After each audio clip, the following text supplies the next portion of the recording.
This day in Army history, May 8th, 1945, known as VE Day, or Victory in Europe. World War II in the European theater of operations officially ended.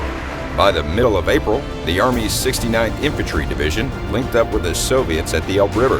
The Third Army under General Patton penetrated deep into Germany, reaching as far north as Austria and Czechoslovakia.